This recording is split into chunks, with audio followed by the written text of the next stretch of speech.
And Sabajo. Starting off with a little bit of coffee. It's been an earlier morning for me. Good morning, everybody. Sabajo. Hope you guys are doing well. Hold on, let me just readjust the screen. I see ER9080. Ibrahim is with us. Jimmy Fire Dragon, Dominic Wong, Greg, El Josa, of course, Jimmy Fire Dragon, Golan Levy, of course, and Jim M. Wow. Welcome back to the Android Bay, episode 107. Today on, and I do have to keep looking at this, on February 5th, 2022, only because days are starting to kind of bleed into each other. This morning has been an interesting morning for me. I've been working very hard and very diligently at putting a video out for the Reno 7 Pro 5G. So as you probably may have seen, I put out a quick short but of sorts on YouTube, doing the quick unboxing of the actual device. And I've been actually working on putting together the video. I got the phone a little bit later, so I didn't have as much time as I typically have to be able to get my stuff ready to be able to put the video out on launch day. So if you probably saw it, and you may have seen some of the cool things about this, there is a video. It is edited, unfortunately not rendered. That was unfortunately not rendered yet, because that was one of my limitations. So I've been up since 5 a.m. Shooting the last couple of pieces there, doing the A-roll part of it, and then of course editing it and getting it together. But since I produce my videos at 4K 60 frames per second, my render times are horrendous, regardless of the fact that I have a 3080 Ti or not. So typically it's a 1:1, but more than likely like a 1:2, 1.2 kind of a thing. So like it's a longer video, as you know, my typical essentials video. So the long story short is that was the reason why I was a couple of minutes late, and I still don't have the video live on the main channel. So that's going to be going up today. So as soon as we're done with the live stream, I'm going to hit the render, probably 25 minutes or so, and then hopefully within about 35 minutes after the live stream is over, we'll definitely get a chance to check out that video. It's going to be on the main channel, the tkbay channel, and we'll be going also on the Arabic channel very shortly after that, and as I typically do with some of these devices. So with that being said, I hope you're having a good Saturday morning or a Saturday afternoon, depending where you are in the world. If you are on the East Coast, I'm hoping the weather is getting a little bit better. You're not still kind of getting all that snow, and everything is starting to open up a little bit. I noticed New York was not as badly. Not to say that I was keeping track of New York. I saw that Adam was there with his wife for celebrating Valentine's Day and so on, which is an amazing thing to do, by the way. And I noticed there was not snow or anything like that in the background. So far, it's been an interesting week. Very busy week, a lot of devices week. I finally got the Note 11 Pro 5G, and that was, I'm not going to say that it's due to FedEx. Well, I mean, it is due to FedEx, but it's not due to not shipping it on time. That's what I was trying to say. The phone took a nice long route through Alaska here in the US. Finally got delivered a couple of days ago. So as I'm wrapping up or trying to finish up the content on the in the Reno, I need to kind of also give a little bit of love to the Note 11 Pro 5G from obviously from Redmi. I see that Joe's in the chat. Hey man, glad you made it. Glad you were able to make it. And I see Greg in there. Sabaho Dominic, hope you're doing well. El Josa, everybody kicking it with us. I'm in the middle of sending a package to GPS. I'll join the group and chat. Dude, take care of your thing. Obviously take care of your thing. So Ibrahim is saying the week has been great in general, but today it's cold and miserable here in the UK. We've been getting a lot of what we call Santa Ana winds, which essentially is just a lot of wind in the Los Angeles area. And depending where you are, that could actually translate into more warm temperatures. In some areas where I am, it's translating to cooler or more colder temperatures, and of course a lot of debris and a lot of allergies kicking up as some of the flowers starting to bloom. So there's a lot of, if anybody has allergies in Los Angeles, today is not the day to go out. Today is the day you take your antihistamine and you enjoy a lot of content online. Just got Saturday off, dude. Absolutely kicking it. So obviously, as you guys know, Joe is Purposely Pixel, and of course we have Matt Tyler as well as in Purposely Gaming. So there's a nice little collaboration with the crew over in the UK. It's just miserable in London. They won't even give us cold. It's weird. It is one of those weird temperatures. Jimmy Fire Dragon. Yep, the rain has been horrendous here in Northern Ireland, here in the UK at TK's and everyone. It's been a weird year. Seriously, it's been a weird year. And the weirder part about it is obviously in LA or in Los Angeles, we typically are having more warmer temperatures than in a seasonally. We're supposed to have cold and rain, but we had a very short period of time where we had a lot of rain in the end of last year. And then since the beginning of this year, we've been basically just dry, and we're probably not even going to see a drop of rain, and we're going to go back into a lot of water conservations and so on. So it's a little bit different everywhere in the world. Although the temperatures are a little bit warmer today. We have mods in the chat. Ibrahim. Oh, dude, absolutely, absolutely. Having Joe hanging out with us, well, hopefully we'll see Aditya as well in the near future. Ash, and hey everyone. Indeed, it's a little cooler in the UK today, as mentioned already, and I hope everybody's doing good. Time is getting up, and we just passed Chinese New Year. So for anybody that celebrates it, happy Chinese New Year, or happy Spring Festival as well. I think because that's also one of the other celebrations. And so for us here in the family, we celebrated. We had some, we didn't have a gathering, but we did have exchanged some dishes and so on. So we did get a chance to celebrate it in our own way. I'm hoping next year we'll be back to the full-on regular Chinese New Year celebrations. But for the overall experience of the things that are going on, I'll say this. The devices that showed up this week, or the devices that we're able to talk about this week, and I say that because there are devices, unfortunately, I don't have the ability of talking about yet, but hopefully soon. I was very surprised with the performance. So far, out of the box, realistically, the Huawei P50 Pro has been seriously impressing me in every single way, shape, or form when it comes down to the camera performances. There are some concerns, and I'm not talking about the looming one, obviously, with the Google Play services, but it somewhat is related to that. There are some issues in the way I've been able to basically get my workflow going through it. I do have my SIM card in it, and I've been using it ever since I got it. And I'm not going to deny it, the fact that I'm having to give the X74 Plus back to Juan next Friday. This device is making my life a little bit easier and a little bit more understand. I can manage working with a device like this. Although there are some concerns in the sense of connectivity. What can we do on devices like this, and what can we do to make things work better? So I want to talk a little bit about the P50 Pro. There's going to be a video for that. It was supposed to come out yesterday, and then I realized that I missed, or I did not get the email of when the embargo was for the Reno 7 Pro, and I didn't see it. So my content that was supposed to be ready for yesterday was not done on time. But we'll see how that goes. Talking about mod, I just got a stable Gcam mod running on the P6 Pro. Okay, not played with it much, but there's a monochrome option as well. Okay, good to know. I'd be interested to see what you think about that one. It'll actually, if you probably post anything on that, it'll be able to share that as well. About a foot of snow yesterday in Buffalo. Wow. Okay, See, here's the weird part about it. For people that live in Los Angeles, although we don't get snow, we really want to experience that, waking up and having a foot of snow or something like that. But it's more about, like, it's weird. Like you miss what you don't have, and you don't have what you want to get. So it's one of those experiences. Like, we never get true winters. It's always sunny. It's always maybe a little bit cloudy, very little rain. So it's a very weird experience. And when you say somebody having a foot of snow in Buffalo, that could be obviously a lot of impact into your entire day of how things are done. And I've gone to Colorado in the past where it's been snowing and where there is a foot of snow, and I see all of the different challenges. And specifically for me, because I don't live in the snow, it's hard for me to commute and understand how things work and all of that. But I appreciate it, and I hope you're doing well, man. And hopefully it gets better. Golan Lavi saying, listening to you in the cold weather and a little rain while my jogging will a little interest me. I would love for you to reference the OPPO Find X5 Pro's periscope on camera. So the OPPO Find X4 Pro periscope on camera so right now what's going on with the Find X5 Pro. I keep wanting to say the 4.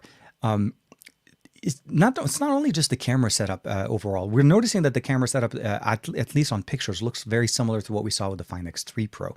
It's also the Mali Silicon X NPU that's going to be put together from OPPO on top of the Dimensity 9000, and that's going to be something. Well, actually, I take that back. Some of the leaks are showing a little bit mixed conversation, but the new NPU is going to be providing us a unique experience that OPPO is promising to be making this camera system better than some of the other options we have on the market. So, periscope camera, I would probably say this. It's a function that I appreciate using when needed. I don't use it all the time. In testing some of these devices, specifically on the P50 Pro, I appreciate having that. The S21 Ultra has that, and a lot of the P series in the past from Huawei has had that. Those are great cameras. Typically, though, periscope is great for bringing in subjects that are far. It doesn't give you the same quality of the picture as the main sensor as what we typically expect. So some of the great imagery that we get will always come out of your main sensor. Periscope is great to bring in subjects when you can't be close to them, but just keep in mind that the images are not going to be always at the same level because, again, you are either zooming digitally or even if you're using optical, zoom, you're still not necessarily getting the same love as the main sensor. There's two purposes there. The ultra wide does similarly as well when you have to kind of do a little bit of correction on the fringing all the way on the outer rim of the image. So those are things that we always kind of keep in mind. I'm hopeful that what OPPO's bringing us in this experience, although very different than the OnePlus 10 Pro, is a good quality images, especially even on the if they do end up putting something like that in the system in there. Again, till we see the device, I typically take everything with a grain of salt, mostly because, again, I mean, we're almost there. I'm pretty sure the Find X5 Pro is not going to be too far along, and I'm hoping the OnePlus 10 Pro is also not that far along. I mean, it's been almost a month, since it was originally launched in China, and still no word of where international, and everybody's just buying the phone because just nobody's hearing back from OnePlus, I'm assuming. I would have loved to check it out, but I just don't feel like using a OnePlus 10 Pro from a Chinese version of it and making content on it is a functional video, especially when people are going to get a version of it. I did it for the Find N, and that was because the Find N is not coming anywhere else. But I don't expect it, or I don't tell people like, oh yeah, go buy it now. It's going to be in the store soon. Everybody that's covering it are making content on a phone or a variant of a phone that, if they import it, won't get the same experience. You probably won't get 5G. And then also, the ColorOS experience is not the same as it is on Oxygen OS. And there are main differences between the two. Similarities for sure, but main differences in functionality. The color theming option doesn't exist there. The swipe up to bubble, like the floating window, doesn't carry over. Some of the options in the camera don't carry over. Hasselblad may be present on both. It's still an interesting approach. So I'm actually going to hold up and wait till we get that one here in the US. Let me see here. I think I'm just, it's miserable. Okay. I think I'm a little bit behind here. I saw the camera. Dominic, thank you very much. Happy Lunar New Year to everybody that celebrates it. And of course, the funny thing I always say to people is, I don't know if you guys, this is a little bit of a coincidence, or not coincidence, but something that people should be aware. Muslims in the world celebrate, or at least follow, the lunar cycle of our years of the Islamic years are followed by the lunar cycle, similar to the way the Chinese New Year. So even though in the Chinese calendar it's starting a new year, for Muslims it's starting a new month in the Islamic calendar. So it kind of works. Those are the few religions that follow, or cultures that follow the moon as opposed to the sun with the Gregorian calendar and what we typically go by on a day-to-day basis as far as January through December. That's typical, the Gregorian calendar that everybody follows, and then you have all the other calendars that kind of go around. So the Chinese New Year holds a very special spot in our family, as you can imagine. And of course, every year we wait for it, and I always love getting our lycees, and my son definitely waits for those patiently. Ahmed Lais, TK, happy to see you. Hope all the community is safe and sound. I appreciate it, Ahmed. I hope you're doing well. Ahlan wa sahlan. Oh man, Roger Bod. Roger, thank you, man. Thank you. So Roger and I don't know if you guys have caught it, during the week, so I'll say this. I've been working on my Fortnite game heavily. I love Call of Duty. I love Modern Warfare. All the different Call of Duty things. Those are the typical games I like to play. And if I stream, those are the things I stream. So this week I jumped on, Roger's stream, and I don't know why and what it was, but during the conversation, I installed and I updated Fortnite. And I've been playing with him and with Jermaine, concept creator, of course, during the week, a couple of games in there. And I'm actually going to say it got much better after I played it a few matches, especially with people and getting used to the hands and flying and swinging and all of that good stuff. It's a fun experience. It's different than Call of Duty. It's less stressful, not stressful, less serious than Call of Duty, and a lot more fun, I feel like. Call of Duty, you have to kind of be like all over the place, and it's very specific. But yeah, thank you for Roger Bot for hanging out and kicking it with us. So everybody, if you haven't check it out, make sure to give him a follow. Great content curators there on Twitch, and he's actually hitting us up on Twitch, which is really cool because that's where we are hanging out. Well, okay, so I think Joe's responding back to Ibrahim in there. Dominic Wang kicking it there. Donald Lazino, hey man, hope you're doing well. Wishing wishing your family well. Thank you. It has been an interesting week. It's been a busy week, and I was mentioning earlier today, earlier in the video, it has been a very busy morning. I've been up since 5, shooting the A roll for both Arabic and English channel, editing the video, getting the thing ready, and I didn't have enough time to produce it. So please, if you guys have some time after the show is over, as we typically go for about an hour and a half, make sure you check out the Reno 7 Pro 5G video. It's a little bit of a longer video, but I will make sure that there are chapters there for you to jump to the areas that you're specifically interested in. And it's almost like pretty much everything you want to know about the Reno 7 Pro. I think that's the benefit here. Device offers a lot of unique experiences, a very nice looking design on the back. And believe it or not, I'm actually really digging the light around the camera sensor. Of all the things that they've added in here, and I know it may sound like it's a gimmicky thing, we don't have a notification LED light on this device, right? So essentially, if I want to get a notification, ColorOS and OxygenOS have the horizon light, the lighting effect that goes on the edges of the phone. So it kind of lights up around the phone at the bottom. But for the most part, if your phone is down, you are not necessarily going to be able to see it because they're also not really very bright. It's lighting up the display. It's not LEDs. It's an actual light on the display, the AMOLED panel. But here, what they did is they went ahead and they installed, or at least they put in an interesting customization option here by putting an LED ring around the camera sensor. So where you typically have that nice little raised camera sensor where we all have like things going on, now it actually serves a purpose. And the case that you have on it, because it's a see-through case, permeates the light even more and it makes it more pronounced. So you can have it on when you're charging, you can have it for notifications, for calls, even when you're gaming. You can have some nice little RGB on the back of the phone, kind of have a breathing light effect. So very much like an ROG kind of, or Red Magic 6 kind of an experience, but more specific to that area. So I like it, and I'm really digging it. Let's just say that one. It's definitely one of the better options that I've seen in before. Ash, I've been using the OnePlus 10 port import for almost 2 weeks now. I'm connected to 5G right now in EE in the UK. I haven't faced any serious problem, but there are a couple of things to keep in mind when importing. So my question for you as far as speed tests though, Ash, have you done any speed test comparisons between what a typical 5G modem or 5G enabled device gets and what you're getting as 5G? Because what I love to make sure is 5G is a moniker, right? It's almost like a tick box that needs to turn on so the device shows it. So if you're registering 5G, I'm wondering how your speed tests are. And of course, some of the concerns, some of the other things when you're bringing it in, other than the fact that it, not just necessarily the Google Play services, although you can just install those very easily. Also the native apps, some of the apps that you typically want if they're in Chinese or not. But congrats. And like I said, nothing against the 10 Pro Chinese edition. I just feel like what I would love to be able to do is use the 10 Pro that was intended for the US so that when I'm recommending things and if I do hit up any hiccups, those are the type of hiccups that users in that market will use. So my worry is, are we doing the device justice by importing it?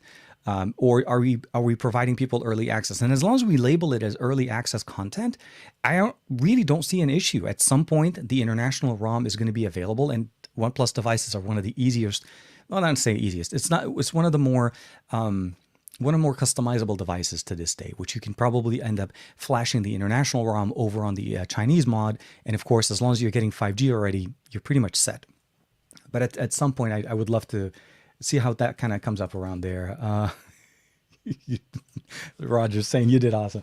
I did get better by day 2. I'll say that. I clocked in a few more matches before we played, and I played a lot of solos.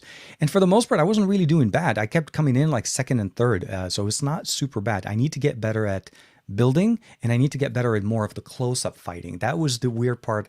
See, with Call of Duty, you don't necessarily have a lot of close-up fighting unless you're playing team deathmatch or something like that. Then it's the more of effective like face-to-face type of an experience. But with Fortnite, there's a lot of times I typically do a lot of my fighting at like a distance, and when we get closer, there's the whole jumping and bouncing and all of that I need a little bit more practice on. But thank you, man. Thank you. Appreciate it, Roger. Man. Assalamu alaikum, Hamid. أهلا كيفك? Hope you're doing well. يا الله. يا طارق اطلع اشهد في المغرب. يلا تقبل الله. Hope you have a good afternoon, man. I appreciate it, man. Here. My next big purchase will be either a Chromebook or a Galaxy Tab S7 Plus or S8 Plus. I honestly would recommend, realistically, from a saving standpoint, I honestly think the S7 Plus is still a very capable tablet, especially a year later. It's running One UI 4.0. It has the S Pen functionality. It has a large display, a really good, decent sized battery. It's not as big as the S8 Plus, but it still gives you some of the main benefits. And if the history proves us correctly, there should be quite a bit of people selling their S7 Plus to be able to buy the S8 Plus anyways. So this may be something also if you'll be able to capitalize on getting pretty decent hardware that is barely a year old that will be able to last you for a few more years, especially if you need a tablet functionality. I use my S7 Plus literally every day. Not necessarily for full tablet functionality, but mostly for, I use it for when I record content. It's the controller for my camera, but I also use it also for like scripting and reading off scripts when I'm actually in the middle of a show. So when I'm recording things, I always have my nice little scripts sitting on the side here. Very nice, very powerful tablet, and I'm pretty sure you'll be able to find some pretty decent deals there. TK, the LG V60 UW, the Verizon variant of that, just got a software patch update for January 1st, 2022. These are still really strange. I think that although the support may start to kind of dwindle off, I think at some point with Verizon, because it's a Verizon variant, the UW version of it, what you end up getting there essentially is the delay or the release may be coming from Verizon, not necessarily from LG. So they may have still a little bit of a different agreement there. That was one of the biggest things we always got whenever you get an unlocked model of a phone and you get a locked one. The unlocked gets serviced directly from the manufacturer, so Samsung or in this situation LG, but the locked variant usually get those updates pushed to them and they patch them and then they send them over to the phone. So the control is really more handed off to the carriers than it is to the manufacturer. But that's good. At least we're still getting some support in 2022 for that phone. Something from Morocco. Ahlan, man, I love Maghrib. So Morocco is amazing, man. I wish I've had a chance to visit there. Welcome back, Greg. Hope you're doing good. And Golan Love is saying, I asked you how do you find time to deal with everything? Your wife is probably very, very comfortable. It has been a challenge ever since I started doing YouTube. It's been always a challenge to find time to do what you want to do and how to do it the right way. In the early years when my first beginning of YouTube, I used to wake up at 4:30 in the morning. That was literally the only time. The last couple of years have changed things for me because we're working from home, so I don't necessarily have a commute that I typically have to spend on the road that I couldn't do anything else with. But when I first started, I would literally wake up at 4:30. I was always an early riser, so it's not like it was very special, but I used to wake up like 5:30, and then I just moved it up a little bit. Wake up, get my normal kind of time and, drink my coffee, sit down, catch up on some emails and so on. And the reason why back then I used to start, it was because of, and this is going to sound a little bit interesting, but so for Salat, for Ramadan and so on, we wake up very early because we have to wake up very early in the morning. So the thing that came up with that is the time ended up becoming something that I had that was called quiet time. That was just me time. So my wife and my son were still asleep, and our cats are very much in a sleep mode because they don't wake up till the sun comes up. So they don't really start bugging us till then. So I started shooting all of my content then. I would shoot my videos at the beginning and that morning, and I would typically bring my laptop with me. So when I go to work, I would do my editing during my lunch hour and then typically post the video the next day. So that was my normal timeline, and I didn't have as much of issues sustaining that. During the day, in some situations, I do end up having to kind of like edit videos and so on that's usually with family time. And my wife has honestly been a massive supporter, which is one of the biggest reasons why I'm even able to be here today to do what I'm doing. It's because of her support, because she understands where I'm doing and where we are and what's going on with the channel. And it's, again, been over 10 years. Now I've kind of shifted a little bit different. I produce the content and I shoot it and I edit it, and I typically try to do it before my day job time starts. So that's typically what I end up doing. And then if I have anything to do, I'll do that during my lunch hour. So it's a little bit of a look behind the scene of how things kind of get done. I have stepped back from having to do one video a day, which I was doing at one point, which helped me cross over the 100,000 mark back in a few years ago. And now I'm trying to focus more on at least a couple of videos a week. Although I will want to talk actually be a little bit more about shorts. Shorts somehow are, I'll say this. I enjoy making short videos. I enjoy making content in that format. And the only reason I say this is because I've made so many now that it becomes very easy, and methodically producing content like that makes very, very much a lot of sense to me.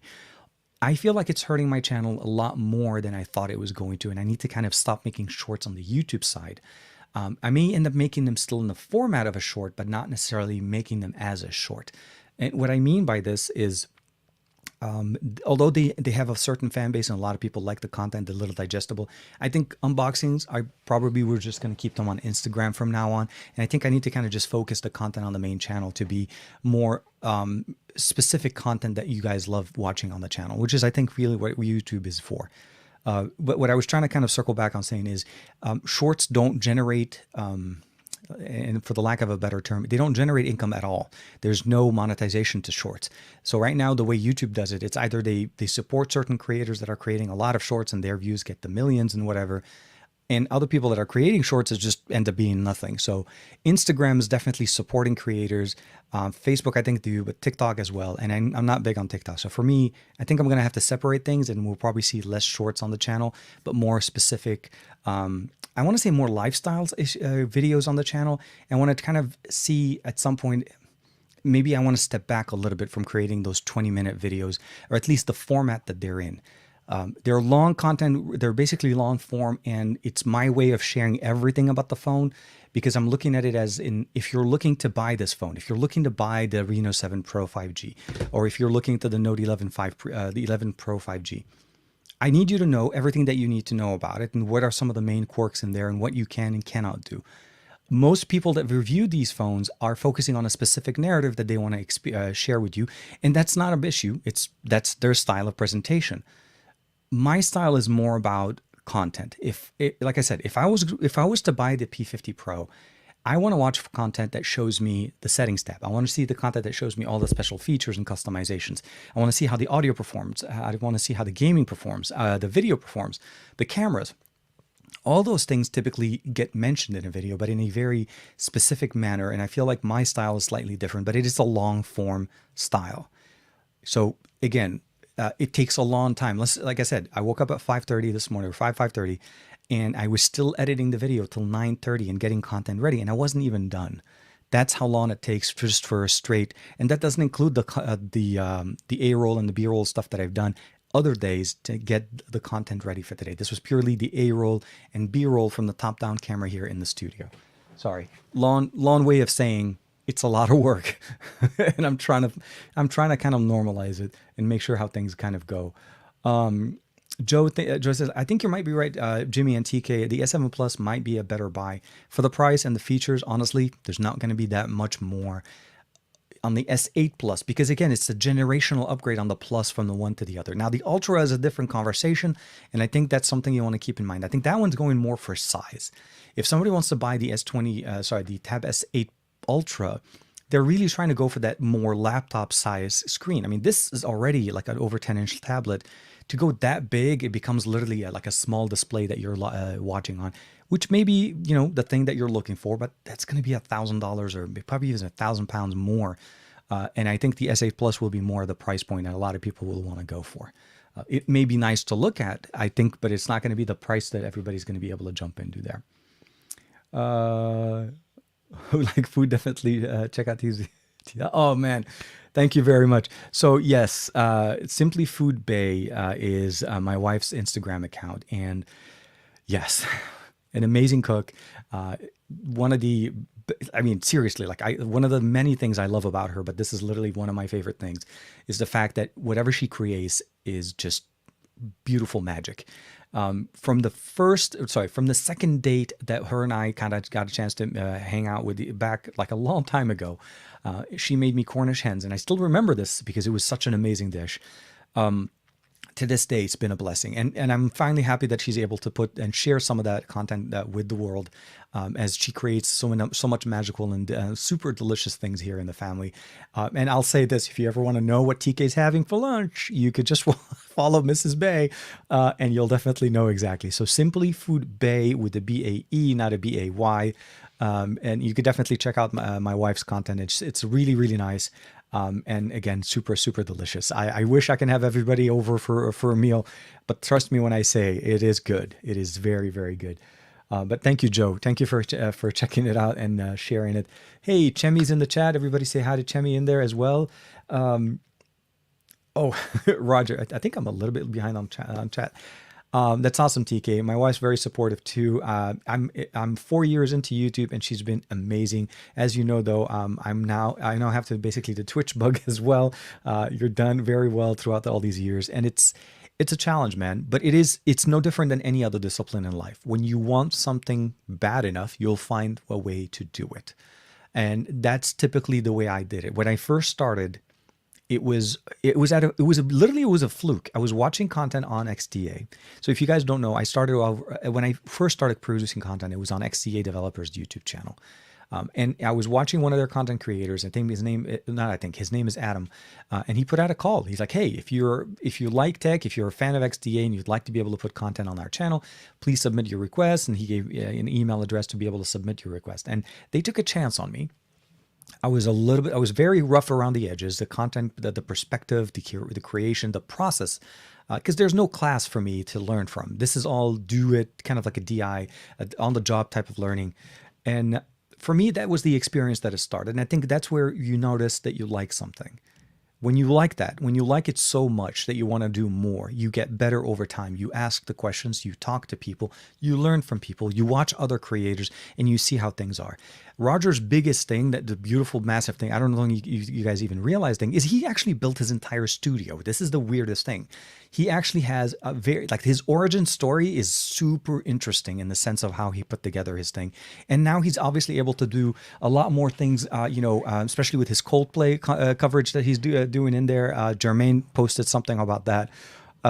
All joking. There was a little meme thing kind of going on, but he's great. Content is really interesting, and it's very engaging in the chat. And you get a chance to enjoy his stream. So seriously, not sponsored, although the check-in is in the mail, right, Roger? The content is really, really nice.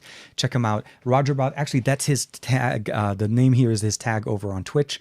So you'll be able to check out some of his gaming and, of course, enjoy all the content there. Hamid, Ahlan wa sahlan, welcome back. Ahmed Sahir saying, do you think Mediatek is going to jump in front of Qualcomm this year? So here's my prediction for this. I think Mediatek is going to give Qualcomm its run for its money. And that's the fact because of what they're doing right now.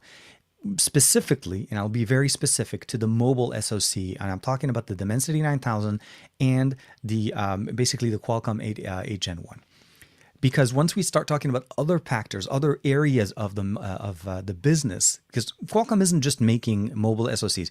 Their business is not making the 888 or the 8 Gen 1. That's not all of it. Although a big part of it, it's not all of it. They make mobile processors for other things. Like I said, with the G3X, we saw with the 8CX that we saw there as well with mobile computing. Mobile gaming is what they're also jumping into. They're also trying to jump into car manufacturers' SoC. So they're going to be in many different areas and flourishing in those markets. Where Mediatek, although not necessarily competing with them on that same platform, the 8 Gen 1 and the Dimensity 9000 are going to definitely be head-to-head. We still need to see, though, how many companies are going to start using Dimensity. This is where the challenge is. It's not that the Dimensity can't perform. It's you're really seeing what companies are going to use it. And to my understanding, I remember there was an announcement or some kind of an article written speaking that OPPO was supposed to be using the Dimensity 9000 on the Find X5 Pro. So that would have been a massive jump there for a big OEM to use Dimensity 9000. They've used the 1200, absolutely, 1200 Max right here. They've used Dimensity 1200, the 1100 before, and these are champs. There's no question. You wouldn't be able to tell realistically the difference between a 1200 Max and a 765G, with the exception of a few things. I'll say this: there's 4K 60 on the Qualcomm side, but I'm talking about the other functionalities: 5G connectivity, fast processing. Great amount of RAM, storage configuration, device support, updates, and so on. There's very few things you can put the comparison there. But Mediatek's route into homes has been, into smart technology, smart home technologies. Amazon is one of their biggest things. They're in TVs. 90% of TVs sold, smart TVs, are powered by a Mediatek processor. So this is where Mediatek kind of jumps in, and I don't think Qualcomm's even trying to play in that game. So keep in mind the bigger picture.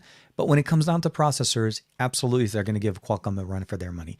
I'm hoping, though, with that much competition, even with the Exynos 2200, that we're going to start seeing some improvements into the SoC as opposed to just keep pushing more power-hungry processors to pull a lot more power from their batteries and, of course, generate more heat on devices. So that's what I'm looking for. I want to see better optimizations.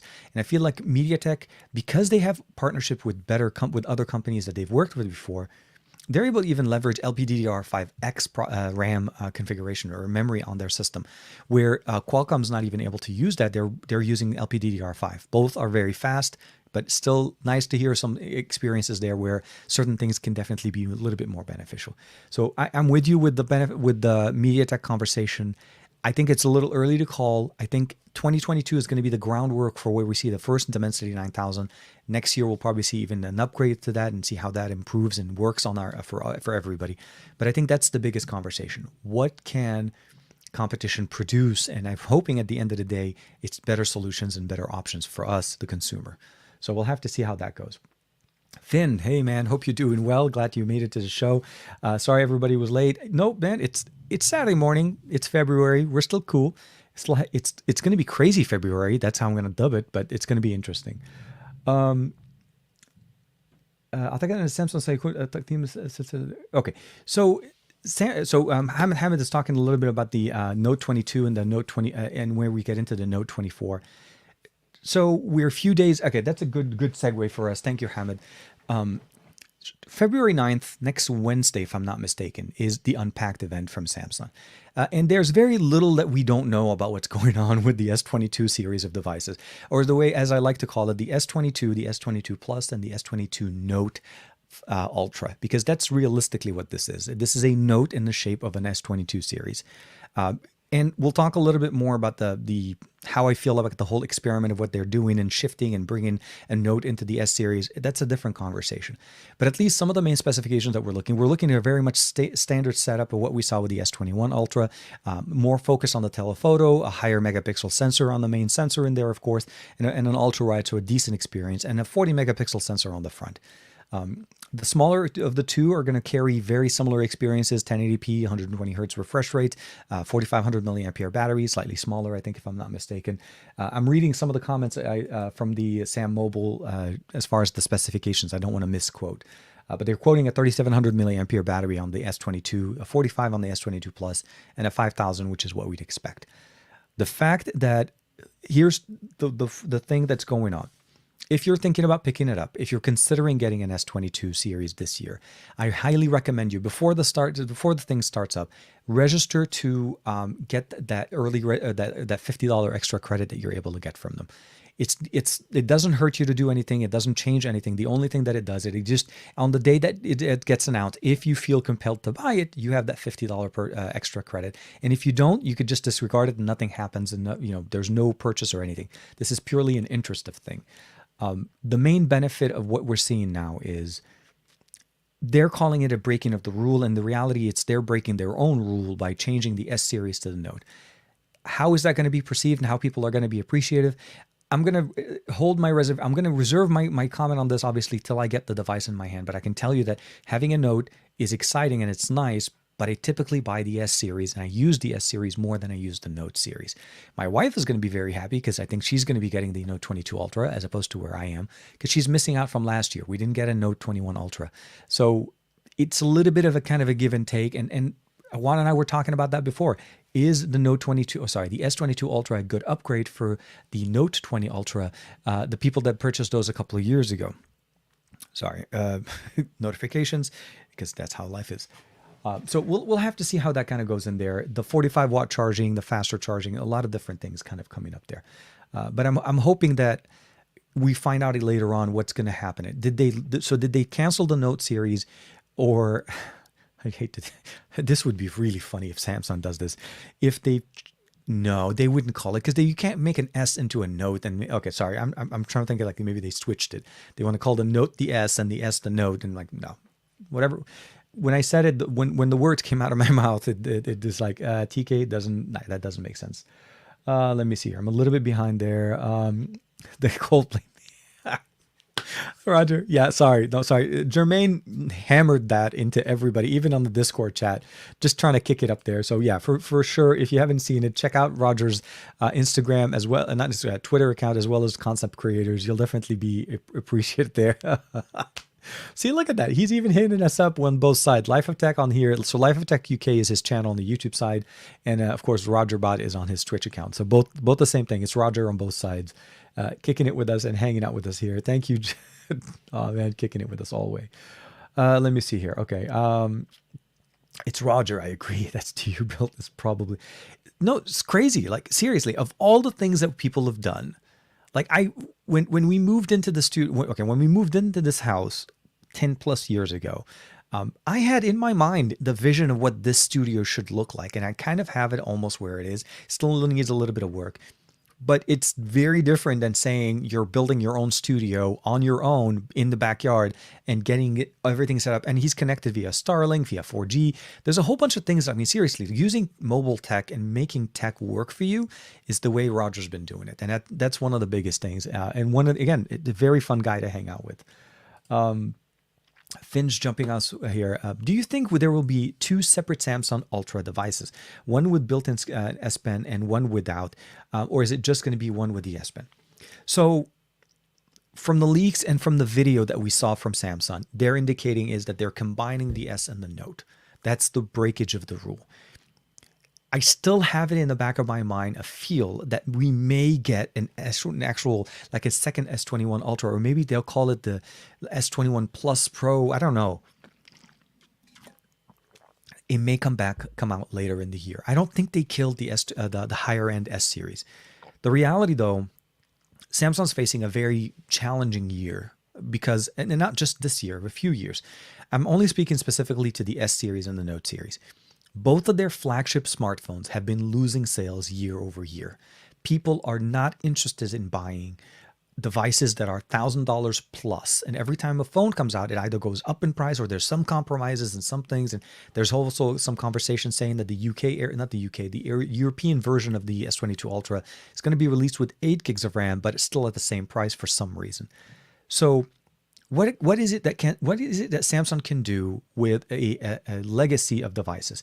The S series, I remember back when they were $700 and $800, and that used to be expensive. Now, even with installment plans, just for reference here in the US, let's say T-Mobile, if I wanted to get the S22 when it came out, the S21 Ultra, the S21 last year, it was $1,000 phone. And at launch, it was a little bit less. And that was the only phone I can get it without any money down, meaning a deposit on the phone when I was picking it up, even when I was making installment payments. The S22 Plus and the S22 Ultra required a $200 to $300 deposit.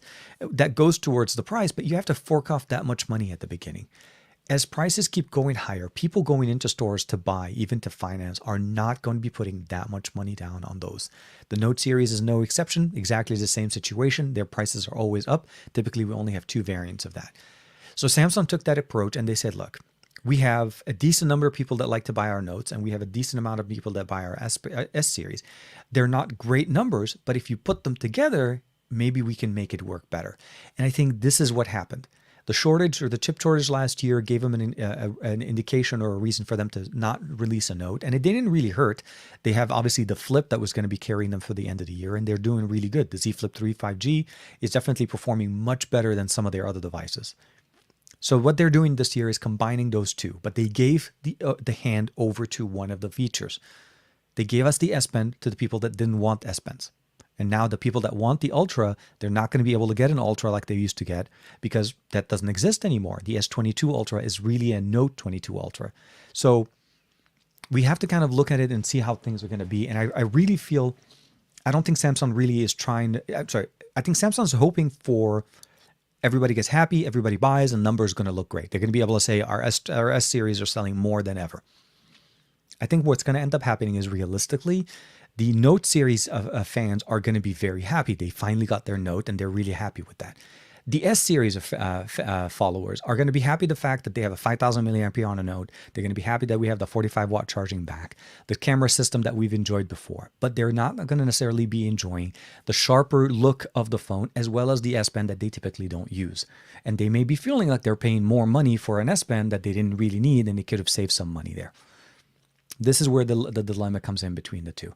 For me, honestly, I think it's going to be an interesting approach, but I'm more than likely going to be giving that to my wife, and I may end up just keeping the S21 Ultra for an extra year because I don't really think that it's really much of an upgrade over the S21 Ultra. The charging speed is great, and I think it's a great feature, but the reality of the matter is we don't have SSD card, we don't have max stripe, a faster charging rate and pay that much more money on a phone like that. I would much rather pay the difference between a Note 20 Ultra and an S22 Ultra and get the benefit of having a massive upgrade for my wife. And I think that will be the better solution for me.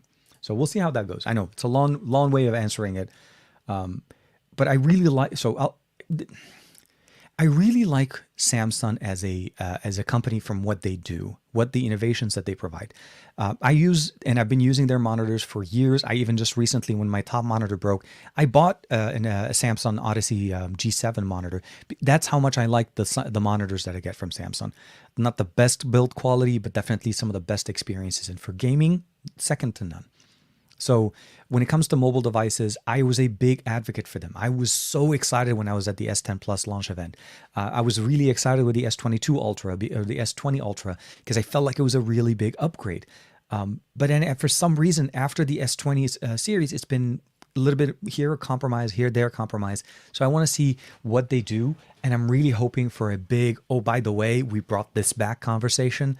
But I'm not holding my breath on that. We'll have to see how they make that. Sebastian Lobos is saying they could make the Fold series the new Note series once the inner display screen gets better. That's a little bit of a here and there, right? The problem with the Note, with the Z Fold concerns is not that it's not a functional Note. I agree, it's much better to have a bigger canvas to use the S Pen, and I feel like that you're right. The display does need a little bit more love.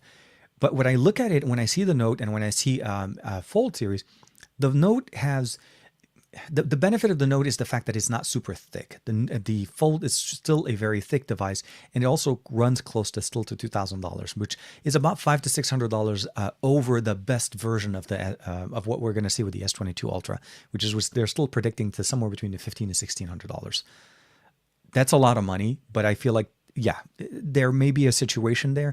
But if they call that the Note, they're going to have a massive backlash from people that are like, this is not a Note, this is a foldable that supports an S Pen. And it's a great function, but again, to get the Z Fold 3 with the S Pen, or even just getting it with let's say the S Pen Pro in a case, you're close to like $2,200, and that's a lot of money for somebody looking just to use Note functionality. So we'll have to see. It's a little bit of I mean, I felt like the Z Fold 3 was the Note of 2021. That is a true statement. I don't know how we're going to see how it goes this year. Jimmy Fire Dragon, yep, sincere. Sorry. Yes, especially since they're going to be removing so many things from the S21 series. I will be very certain to be moving over to Pixel, to OPPO, or some of the other companies next January. It is becoming very compelling. Like, I'll say this. Ever since I got the Vivo X70 Pro Plus, I have not taken pictures with the S21 Ultra. I typically, like, there are certain things that I love to do, and I use the S21 Ultra camera because it does perform well in certain experiences. But realistically, ever since I got the Vivo and now with the P50 Pro, I haven't been taking pictures with the S21 Ultra. And it's weird saying that because I'm enjoying the content that I'm able to produce from those other cameras so much more, and it's so much more functional for me. I'm not saying it's. We'll have to talk a little bit more once we have the device. But the reality of what we're seeing right now, Samsung is experimenting, and they're experimenting with us, and we're end up having to pay more money for things that they just don't want to. They used to give us for free, and now they just want to make money because they're like, let's take a page out of Apple's book. It's just literally what it is. We take out the charger. We're charging them $30 to $40 for the 45-watt charger. Keep in mind, they're giving you the faster charging, but it's not included in the box. There's no headphone jack. There's no support for SD card support. No max stripe. Again, slow little features, things like that I feel like we need to have back. We'll have to see how that goes. Samsung S Ultra Plus, the longest name. You know what? I think every company is going. I like that one. Haven't had like the so Samsung Galaxy S22 Note Ultra Plus. That could be you know what? That could be the device. That could be the one that comes out later in the year. And if they do come that, I think we're just going to go straight with an acronym. We're just going to say the Note Plus, the Note Plus 22. Man, it's total for each 3,000. Russ is in there. Hey TK, hope you're doing well. Thank you, man. Thank you very much. Happy to have you with us here in the chat. Man, let's see how things are going here. Russ, cool. Okay, we'll take a quick sip here. Kind of get us back on track. Fire Dragon is non-verbal. So we'll say this. The Note 11, Redmi did ship out to me both devices, the Note 11 and the Note 11 Pro 5G. One thing I'll say that the Note 11 Pro 5G has a very, very different build quality. Like series, like if you had to kind of look at it, some of the best options, they're all considered budget-friendly devices. Keep in mind, at their base starting price, I think if I'm not mistaken, it was $179, and at their most it was $279. And this seriously is giving us some really crazy, very nice materials to work with. 108 megapixel sensor cameras there, stereo speakers with dedicated speaker grills, a large display here with Android 11 running with MIUI 13. We definitely have a flat profile. It's very much, it's kind of weird actually, now that I'm mentioning it. Both the Redmi Note, the Xiaomi Redmi Note 11 Pro 5G and here with the Reno 7 Pro 5G, they're all going for the flat surfaces now. It's weird. Like we're going more flat surface experience. And one thing I will say, IR blaster, stereo speakers, and NFC support. And the fingerprint sensors on the side. Hold on, let me just unlock it. It's been a day. Again, there's very little to even mention on this one. So let's see if we can get this thing into focusing. Yeah, let's lock it, unlock. And of course, putting in some of that Dragon Ball love in there. Very hard to complain and very hard to kind of even criticize this device. It's great if priced at the right level, provides us a lot of good features. It's a 1080p resolution experience across, I think if I'm not mistaken, on the cameras. And that's mostly limited by the processor. It's the Snapdragon 690. 690 or 695 if I'm not mistaken. Yeah, so 1080p on both the front-facing and the back-facing sensor. It's not necessarily going to be super high performance, but for the price, seriously, a device that you can easily use for quite some time. Redmi is literally, they did the same thing last year. I don't think somebody having somebody that's using the Redmi Note 10 should be considering upgrading to the Note 11, but maybe somebody on the Note 9, if they're wanting to get a better refresh and an update on the software, so on. I think this is definitely going to be a great performer. Some of the main benefits there obviously is the price point. The feature set per price is crazy. Like seriously, you're getting that many features and you're paying this much. That's the Redmi moniker, and they're sticking to it. So this is why I love seeing some of those experiences there. Okay, here, Finn. So the Samsung Galaxy Note 22 5G McLaren Edition Concept 1 T-Mobile. Oh my God. Okay. The winner is Finn. I'm going to have to say,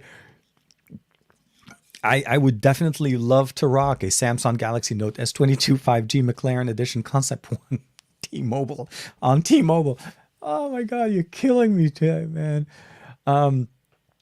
So Hammett Habs is asking an interesting question. Why does Sony not use the Pixel interface? In 2022, or at least at the end of 2021, Google did a shift, okay? We'll say this to start, that it's never been truly stock Android running on Pixel. Stock Android is referred to as AOSP. It's the stock version of the Android operating system that is released and that OEMs use to base their version of Android, to basically put their skin, their customizations, however minor they may be, they put those on top of their device. So Google always released a Pixel experience on their smartphones, and for the most part, it was the it was the closest to stock that we've seen, and it's been dubbed stock Android for the longest time because everybody says, I love the stock experience on Google's devices. So Google in 2021 released Material U with Android 12. So the Material U now is very much like the One UI of Pixels. It's the OPPO Color OS, the Oxygen OS, the FunTouch OS, the MIUI, all the different OEM skin names. But this one is for Google. It's called Material U. A lot of the customizations built into Material U are built for Pixel smartphones. Sony cannot use everything that's built in there, specifically the theme engine, because that was designed specifically for Pixel devices, and Google is not licensing it out. So this is the big thing. It's like saying I want a One UI interface, but I want it running on an LG. Very different and very different companies. Now, the implementation of Android 12 on Sony devices right now is very close to the stock experience without the Material You functionality. So we get the nice look, the icon theme, the buttons at the top. We get the menu system. We don't get the theme engine, but we definitely get some of those optimizations. So in the early access that I have with the beta, I pushed out a quick short on that one. It's very simple. It's very easy to use. And it's going to look really nice, and it's going to be still providing us a very fast, smooth experience on a Sony device. But they can't use it. They're still going to give you the closest to that stock experience. But again, there's always that little bit of give and take. So to answer the question is, we're probably going to see more devices have launchers that use or are similar looking to Google, but we're also going to see a lot of companies stick to the more conventional version of their launcher. Like an example would be here. This is still running Android 11, so is this one. They're both running their latest version of their company's OEM skins on top of Android 11. Android 12 brings certain features. OPPO has a color picker, has a color customization theme engine that's built into their devices, and hopefully we'll get that on the Reno line. It's going to be coming obviously with the Find X5 Pro. It's already on the Find X3 Pro. So it's something to appreciate and understand. And this is obviously very different than ROMing. If you're able to, get a custom ROM that does some of those things, that's going to be a little bit different. So we'll have to see how that goes. But I love the question. It's a very good question there as well. Oh my God. Finn's just hitting us with another one. The Samsung Galaxy Note Ultra 5G McLaren Edition Concept 1 Verizon Wireless. Oh my God. For that one, I'll probably change it to VZ at the end. So Dominic saying this Snapdragon 6 9, that's pretty slow. Redmi is known for pretty good value. So it isn't the fastest. It is by no means the fastest. On Android 11 with MIUI 13, it still runs very good.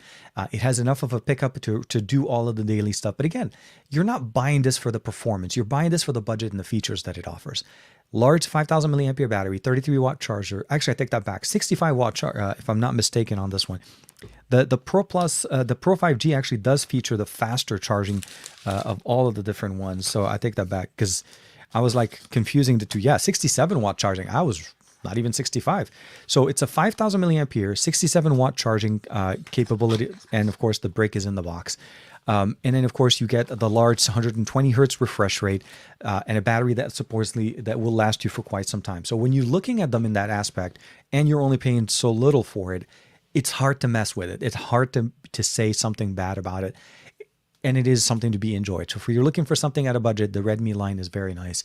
And I'm loving the fact that, again, the pricing is very affordable and you're able to have a pick from one of 4 different devices. The 11, which just starts at 179 with 64 gigs, but you have SD card support, you have IR support. And of course, you get the 11S, the 11 Pro, and the 11 Pro 5G. All of them giving you different experiences. And if I'm not mistaken, I think Juan confirmed with us on Thursday, the 11S runs a Dimensity. It's a Dimensity 960 or 920 processor. So it's a Dimensity. Not all of them are running Snapdragon. So we'll have to see how that goes. Devin David. Who's looking forward to paying more for less with Samsung? It's usually the other way around as consumers. It is going to be an interesting approach. And honestly, I don't know. I don't know if I would recommend paying more for less, and I'm trying to find the silver lining of what version of the S22 will make more sense. I know that the S21 FE did not make sense when it came out. It's a great device for if it was at the right price and it was released at the right time. Releasing it literally less than a month before the S22 series, where people are going to just overshadow it, it was more about having stock and they just wanted to get rid of it. And I feel like that's what Samsung was doing. And I think almost nobody's going to be talking about the S21 FE anymore. And if anybody refers to it or compares to it, it's purely because they already have the phone. But I don't think people are going to be considering it because the reality is it's just association, right? It's overpriced for what it offers. And when you compare that it's going to be a little bit more and you're able to get an S22, people are more than likely going to go into like a T-Mobile, an AT&T, or a Verizon store, and they'll probably just get the S22. They'll be like, I want to get the brand new model. Why would I want to get, because it says S21, they'll think it's last year's model, and it is based on it, but it was just released. So we'll have to see how that goes. But yeah, Devin, I'm with you. It's going to be a conversation to start for sure. Michael Peppertech, hey man, hope you're doing well. That notification light around the camera is probably one of the coolest features I've ever seen on an OPPO Reno 7 Pro. The blue makes me wish it was available in the US just for that color alone. Absolutely, and it's one of those things that you like. It's weird. I like RGBs. Don't get me wrong. I have RGBs everywhere. And I don't know why the lights went out, but they were there at the beginning of the show. But the RGB functionality is always nice, and as an accent, you're able to turn it on, you're able to customize it. Having that there, sitting there on gaming phones, make perfect sense. Very few companies have the prowess of what OPPO has, which they love to experiment. I remember the Reno line being, again, the Reno 10X Zoom was the way I got, and it's not true. There was the Reno 10X Zoom, there was the Reno 6, there was a whole bunch of different versions of Renos that came out. But as time goes on, the Reno 6 Pro 5G is really shifting into it. And the color that we get on this phone, the color shift, which is very, oh my God, this is so nice. I will say though, make sure you use the case that they provide you so you can get the best experience, because you want to be able to get that shift there. So let's see, can we get it? Yeah, so here, so you can see as I'm tilting it, and unless I get the color on it, you can see that little orange hue that comes at the bottom carries over at the top. And if somebody has me on Instagram, if they can just hit me up with a comment or something, I want to get the light to turn on, because I don't think I've seen any notifications come up, but it comes up whenever a notification sent out. So if anybody here is that I like, Greg, if you want to be able to drop me a comment right there on my Instagram, it'll light up here on the phone, so we'll be able to get a chance to see that there. But yeah, I really wished it does work in the US. Ask and you shall receive. And here you go. Here you go. Hold on. Let's see. Can we get it? And you see the light. The case makes it so much more functional there. So I'll give it a second, a little bit more. You could see that it literally emanates through. So thank you. I want to say.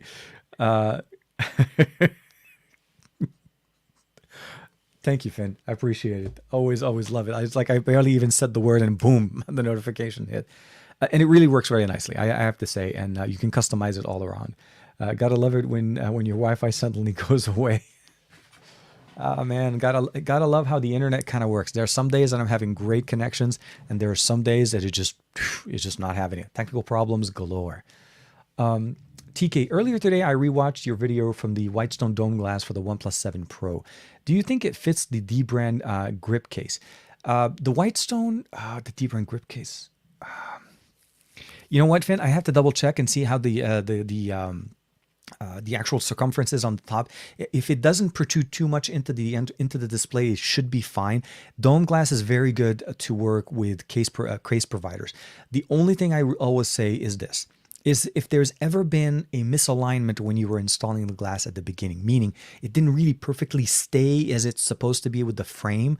And that happened to me one time. I think it was on my wife's Note 22 Ultra, where my installation ended up becoming a little bit shifted down and it kind of bumps on the bottom of the case. It should be perfectly fine. It gives enough of a clearance on the outer side that it should not be an issue. If you do have, if you're pretty confident with that one, I think the grip case should be pretty decent for that.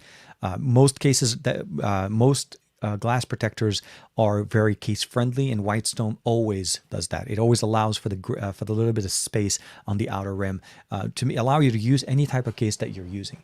And because it's a full adhesive, it sits straight on the display. And I'm assuming you've had that on for some time, or if you're thinking about getting it, it should have any problem with any kind of little bit of pushing on it from any case. It should still be pretty good. It won't peel it. That's what I'm trying to say. The adhesive is actually very strong. As long as you've had it for some time. I think that's one of those things. I like working on LGs for repair. Very straightforward. You know what? It's hard. Very few people are comfortable opening up their devices. The last phone I want to say I opened up was the ROG Phone 2. And then before that, I used to open up and fix my OnePlus devices, because I've had it in the past where I've damaged part of the phone and I want to just basically replace it, or if I've cracked the display like the ROG. Some of us are comfortable, and I look at some devices that I have. If they're out of warranty, and the reality of the matter is either A, I fixed the phone, or B, it's already a broken phone, so it's not like I can make it any worse. Why not experiment? Why not open it up and try to make bring it back to life? And the ROG Phone 2 lasted for at least another year or so with that I think was like $60 or $80 hardware repair. It did take me a couple of hours to do it, but it was worth it. So absolutely, LG, as long as you're comfortable with that, man, I appreciate it, and it's always going to be fun to do. Davin, jumping back. Hey TK, I'm telling you, Samsung is going to make the S21 FE look, the S20 FE looks good this week with the S22 series prices. I would not be surprised. I'm imagining a jump. It's basically a cliff dive of price point on the S21 FEs, and you're going to be able to buy them as if they're going on a fire sale. I'll be very interested to see if Samsung talks about the S21 FE on stage, seeing that they're going to basically make an announcement and talk about it. Will they co-brand to try to sell off whatever that remainder stock of S21 FEs that they're not able to, that they haven't moved yet? Because like I said, they have stock and they're trying to move it. The only thing they could do is make a public announcement about it. What they did with the announcement during CES was a very kind of like, oh, by the way, kind of a thing. And it's part of CES and we're going to talk about it. And they had the phones. But right now, nobody's talking about them anymore. It's, you know what I mean? It's everybody's just literally waiting for the S22, which is what we anticipated. But we'll see. Dominic is jumping back with TK. Samsung needs to drop the price of the S21 FE, otherwise it won't sell. Honestly, absolutely, it's pretty much what the story is around it. The phone itself is a solid device. It performs well. It's again a little bit late at the launch event of it or when it was released, but the reality is it's priced. That's really what is holding us back right now. It's, can you really justify a $699 price tag on an S21 FE where in reality it's still using last year's tech? It would have made sense maybe at the end of the year, holiday time, where there may have been some more benefits or offers, but it's hard to justify just to get that. And again, it's not really living up to some of the expectations that you get from an S21 from 2021. So we'll have to see, but seriously, keep an eye out for that. I think Samsung's going to be selling them like hotcakes very, very soon, like within the next few days. May even start before the actual announcement. And we'll see how that goes. Thank you, Finn. Sorry, I just saw the note. Yeah, I appreciate that. Always. Connection issues, always. Dominic, what a beautiful finish, man. Thank you. It is amazing. The design, the color, the customization, and seriously, I love and I almost like feel like I don't want to respond to notification just because I want to see the notification light turn on. Let's see, let's get it on one more time. Here you go. You see how it does that? The case absorbs some of the color, the light, and it permeates it around the ring, and it looks brighter and has even a better effect than when you don't have it on the case. And typically, that's not the again, pun intended. That's not the case. When you add a case to a phone, you lose the appeal. This is making it stay very, very nicely. So Russ is jumping back in real quick. We'll take a sip. TK, is the 8 gig of RAM enough? 8 gigabytes of RAM enough for the Tab S8 as a plus? Only the Ultra will have 16 gigs of RAM. So it's really going to depend on what you're using. Realistically, 8 gigs should be more than enough. One UI 4.0 is not a very power hungry or very power demanding device. And actually, speaking of which, I do want to say this. Let me double check real quick and make sure which one have I been using. Because I've been using, so here, when I say I'm using it, I typically, that's the S7 Plus. And let's go ahead and unlock. And if I'm not mistaken, I want to say I have the 8 gig model. So here, display, location, biometric security. Where is that other option? Wallpaper, home screen. Why am I not getting it here? Software. Oh, here, battery and app care device, 2 gigs. I'm running 6, and it's been working great. Dude, 8 gigs, more than enough. The way the Samsung tablet has been working now, don't get me wrong, I don't game on this as much as I did at the beginning when I first purchased it. But for watching content, creating, running multiple apps, running my monitoring app, checking notification, and watching some movies on it every once in a while, absolutely the best. 6 gigs is more than enough in what we get there, and this is running on UI 4 with the update. So 8, I would not even, I wouldn't sweat it, and I wouldn't even bark at it. you have to keep in mind, there are going to be very few situations and very few scenarios where 8 gigs of RAM will make more sense. If I was producing content off of my S8 Plus, S7 Plus, and I'm basically editing and producing content straight from it, I would probably maybe have a little bit of an issue, and I would say I want to go more. But being that this is the 6 gig model, and with everything that I've been doing with it, it runs very nice and very smoothly, there's no reason that you would need it. If you're looking to buy it to game, like mobile gaming, I personally would recommend you getting something a little bit more on a small, on a smart scale, like, on a smartphone type of an experience. Tablets by definitions are bigger and not as portable. We don't typically take them with us everywhere we go like we take our smartphones. So keep that there and leverage the fact that this runs DeX, this runs a full version of One UI 4.0 and all of the optimizations that you got. And it has the magnetic clamp on the back for the S Pen right there. Again, I don't disagree. And then what I like about this this cover, by the way, is that you could take the S Pen, and if you don't want to have it sit in the back, there's a little bit of a like right there, a little magnet spot. You close it, and now there's no more chance of it flying off. Unfortunately, it does discharge. It doesn't stay charged up there. But if you end up using it like this, hey, very functional, very nice.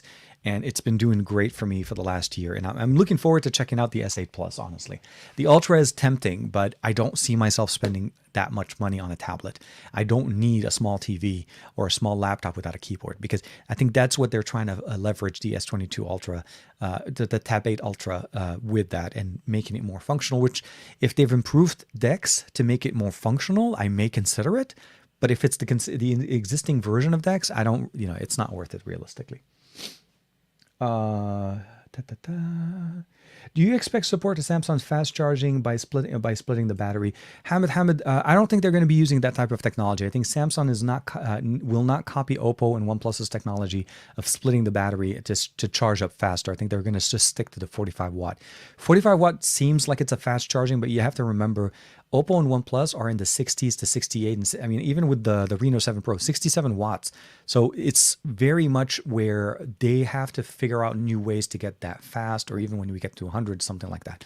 So Samsung, no, they're going to stick to the single battery because that's their bread and butter. That's how they've been doing it. I don't think they'll be splitting their batteries anytime in the near future, at least.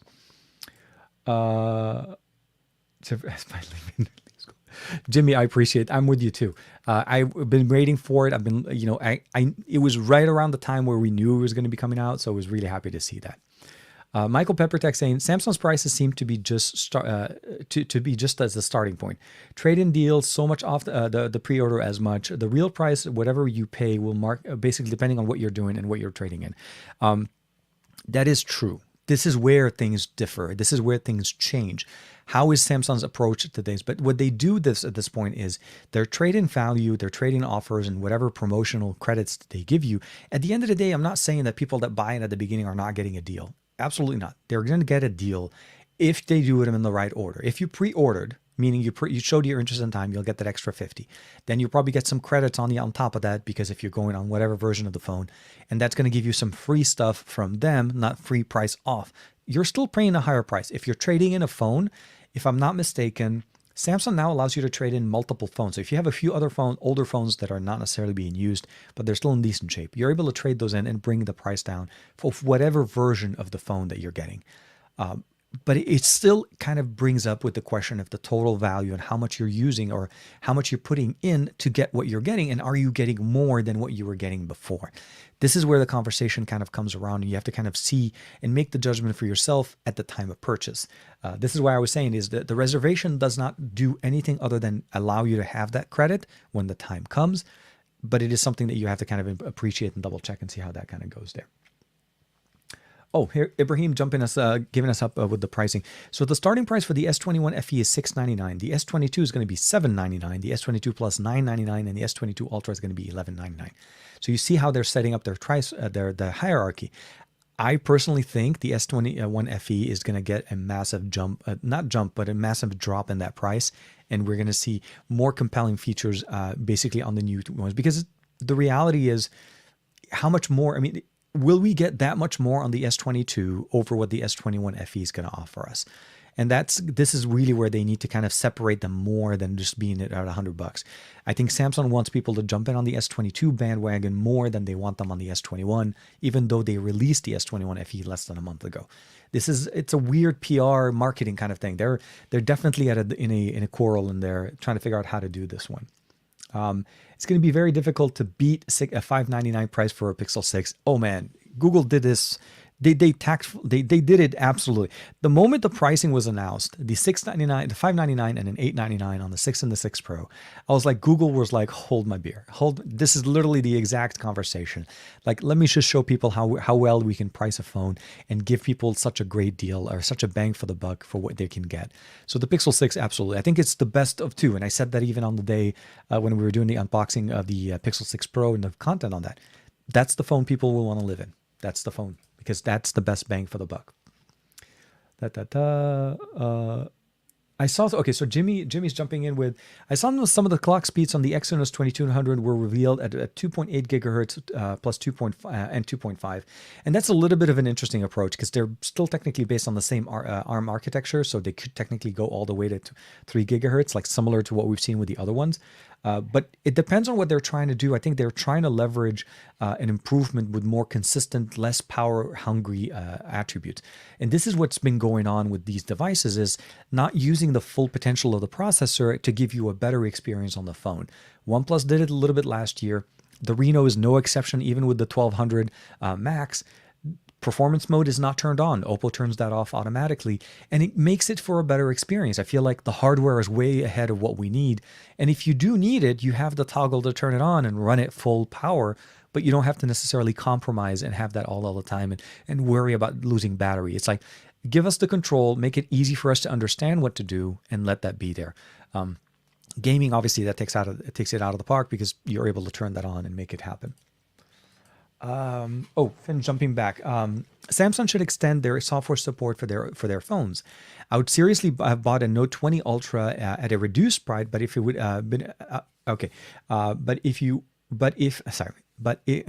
but I won't if it's outdated 2 years and also justifies their higher prices.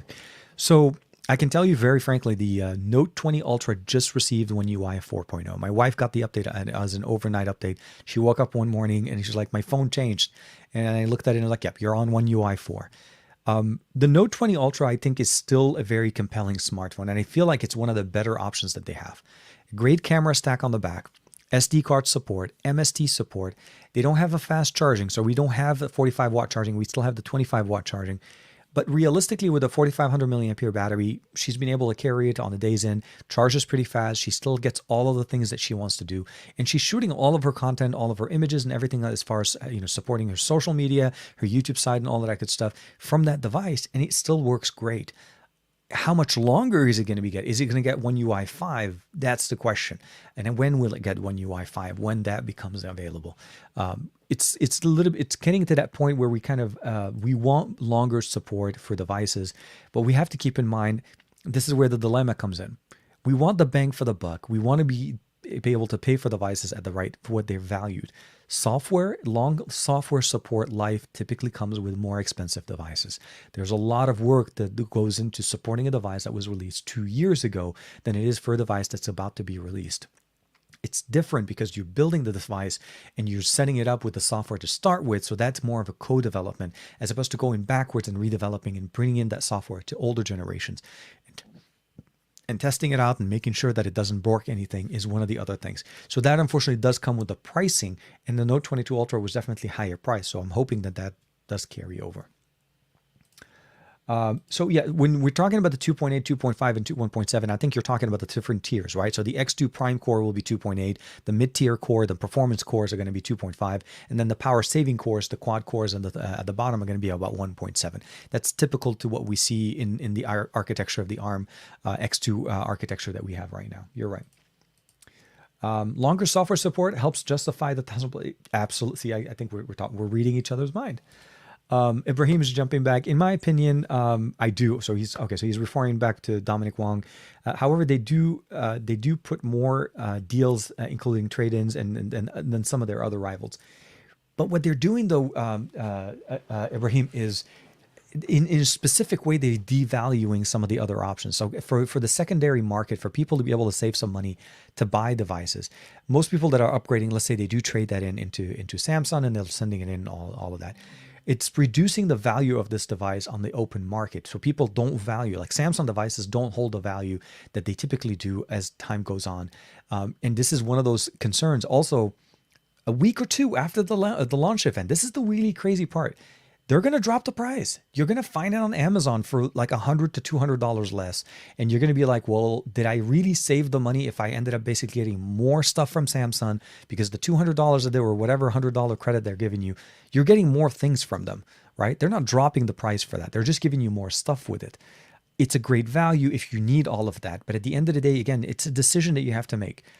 At the time that I purchased my S21 Ultra, I traded in my S20 Ultra to the S21 Ultra. And then I also was able to basically get the $200 credit. It was a good deal. I needed it. I needed to do the coverage for it. But knowing how Samsung would have goes about their processes, if I was not making videos for it and I didn't need it within the first 2 weeks or so of the launch event, I probably would have just gone with just the standard, wait a couple of weeks or so, find it on special on Amazon, and then just buy it out straight.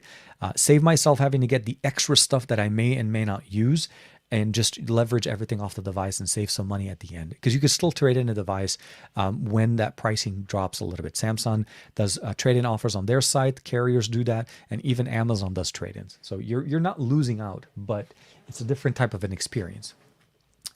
And it makes people that purchase the device 2 weeks earlier feel like, why did I just spend more money? Hey, TK. Hello, Ted. Hope everyone's doing great. Hope you're doing great as well, man. I hope you guys are doing awesome, honestly. Oh, man. Crap. Oh, wow. It's an hour. I did not know how fast the time flew this time. Today is one of those really fun shows I love checking out. So here, let me double check. Jimmy Fire Dragon says, I found that the 2200 clock speeds to be slightly underclocked compared to the 8 Gen 1 with the 1.7 instead of the 2.2 or the 2 gigahertz. Definitely. It is. I think it's a power profile that I feel like for them makes more sense for the longevity and the power consumption and the performance of the device. The biggest concerns that we've seen with Exynos processors over the year, at least the last couple of years or so, they overheat. They get too hot. And it's not about running the car at 100% to be able to get that benefit. You could still get a very strong and almost unnoticeable experience difference at 80 or 90%. So underclocking it to 2.8, absolutely acceptable. My concern though is we want to see the performance and the exactly how everything kind of just comes out in longevity and software support and optimizations with the AMD relationship that they're doing. So it's a harder conversation to bring.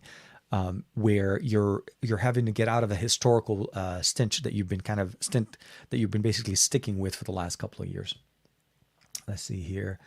Davin Davis is jumping in. TK, I think they want the S21 FE and the S22 Plus to sell most as their target bigger screen users. Don't think the S22 or the S22 Ultra will sell. So the S22 more than likely will appeal for people that want the smaller form factor. It's really more about the size. One of the reasons why the Pixel 5 was very attractive is because it's a smaller form factor, is still able to fit in so much more into it. But again, there are some people that truly don't appreciate the larger full factor or full display, and they do want to actually enjoy a smaller device. I think that may work for them. You're right though. S21 FE is probably going to get it's going to get a decent price cut, and the S22 Plus is going to be that sweet spot between the two. My concern though is that with what they've done with S21 and all, at one point, if you guys remember, the S22 Plus and the S22 and the higher end, the Ultra, used to both support QHD resolution, high refresh rate. As of the S21, we've dropped down to 1080p, 120 Hz on the two lower end models. So it depends on what you're coming from. But again, at the end of the day, we need to see how the pricing kind of comes up and what kind of promotions they go on. They typically go on buy one, get one free anyways. I mean, there's a lot of things going on. You're right. Promotion wise, we're not going to be short in seeing different specials on the S series coming up. Apple are very, very good at delivering updates to their devices. Yeah, Samsung's been getting better as time goes on. They're seriously still supporting it on many of their devices, the flagship devices for sure. Hamid says, will the Sony Xperia 1 Mark IV expected to be soon. So historically, the way that things will go, within a month or so, we're going to probably start seeing some content announcement or so, hopefully. Probably end of March. I want to say in April is typically when we start hearing about the next series. The Xperia 5 Mark III just in January got announced and released in the US market.